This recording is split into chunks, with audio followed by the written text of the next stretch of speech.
Top 5 Lessons We Can Learn from Finland. Part 2.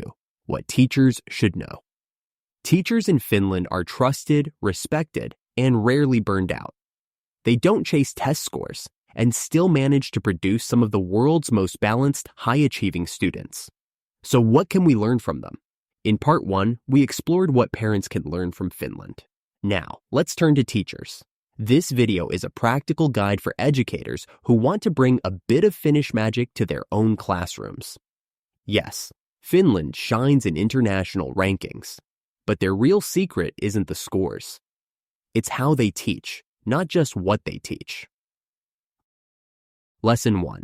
Teach fewer things, deeper, mastery over memorization. In many classrooms, teaching feels like a race. One topic down, on to the next, ready or not. But in Finland, the approach is different. It's not about teaching more, it's about teaching what matters and making sure students actually understand it. Finland's national curriculum is intentionally lean. Rather than overwhelming students with a long checklist of topics, teachers are encouraged to focus on depth over breadth, spending more time on fewer concepts and allowing space for discussion, creativity, and critical thinking. This shift is backed by research. According to the OECD and Finland's own national core curriculum, the goal isn't to memorize facts for a test, it's to build conceptual understanding, apply knowledge across subjects, and learn how to learn. Finnish schools often use integrated project-based learning, where students explore a topic through multiple lenses, science, history, language, and apply it in real-life contexts. A unit on migration, for example, might include geography, storytelling, ethics, and statistics, all connected and all meaningful. Compare that to the US, where many teachers feel forced to cover the curriculum quickly, even if students are struggling to keep up. Lesson: focus on mastery, not mileage. Cut the noise. Go deeper with fewer topics and give your students the time they need to truly understand. You're not behind, you're building a foundation. Lesson 2. Prioritize planning time. In many countries, teaching feels like a performance. You're always on. Between 6 hours of back-to-back lessons, grading during lunch, and answering emails after school, there's barely a moment to think, let alone plan. In Finland, it's a different story. Finnish teachers spend an average of only 18 to 21 hours per week in direct classroom instruction. The rest of their contracted time is devoted to planning, collaborating with colleagues, analyzing student work, and growing professionally. This isn't seen as extra, it's seen as essential. The Finnish National Agency for Education explicitly states that teachers must have time to reflect on their work, adjust their strategies, and learn with peers. Many schools build collaborative planning blocks into the regular schedule, so teachers can design lessons together, support one another, and refine their approach with intention. Compare that to systems like the United States, where teachers often teach 25+ hours a week and spend nights and weekends scrambling to prep. No wonder burnout rates are high. Research shows that more planning time is directly linked to higher student outcomes, especially when that time is used for meaningful lesson design and collaboration. Lesson: your planning time isn't a bonus, it's a boundary. Fight for it, use it well. And remember, great teaching doesn't come from squeezing in more. It comes from making space to do it right. Lesson 3. Ditch the test prep, feedback over fear. In many schools, assessment feels like the final word. It's what determines who's smart, who gets ahead, and, too often, who gets left behind. But in Finland, assessment plays a very different role.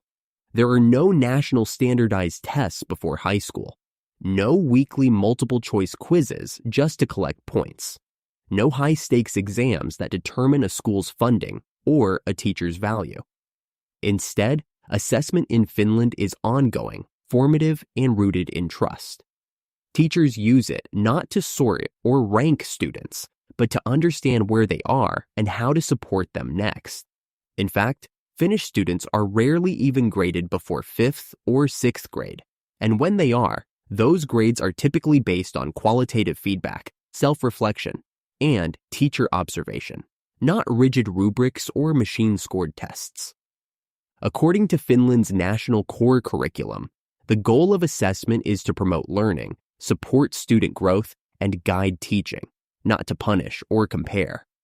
Compare this to systems like the United States or United Kingdom, where standardized testing starts as early as age 7 and drives curriculum pacing, classroom anxiety, and even teacher burnout. Lesson: use assessment to guide, not judge. Ask yourself, is this test helping my students grow or just measuring their stress? When we shift from scorekeeping to storytelling, we stop sorting students and start supporting them. Lesson 4. Build autonomy in your classroom. What if your teaching wasn't measured by how closely you followed a script, but by how well your students engaged, grew, and understood? In Finland, teachers are trusted as professionals, not just to deliver content, but to design meaningful learning experiences that fit the needs of their students. Finnish teachers choose their own materials, adjust their own pacing, and have significant freedom in how they deliver lessons. There are national guidelines, of course, but no scripted programs, no walk-through compliance checks, and no one-size-fits-all mandates. According to the Finnish National Agency for Education, the curriculum is seen as a framework, not a prescription. This allows teachers to innovate, adapt to local context, and respond to the students in front of them, not just the standards on paper, and the results speak for themselves. Finnish classrooms are known for student-centered approaches, high levels of engagement, and the ability to make learning both joyful and deep. Research from Pasi Solberg and others shows that this teacher autonomy is one of the key drivers behind Finland's consistent success, not just in academics, but in student well-being and teacher satisfaction. Lesson: trust your instincts. Use the guidebooks as tools, not chains. When you build autonomy in your classroom, you create space for responsiveness, creativity, and authentic learning. What works for your students might not be in the manual, and that's the point. Lesson 5. Center student well-being, because a stressed brain can't learn. In Finland, academics matter, but not more than the person sitting in the seat. That's why every Finnish school is built around student well-being, not as an add-on or emergency measure, but as a core component of education.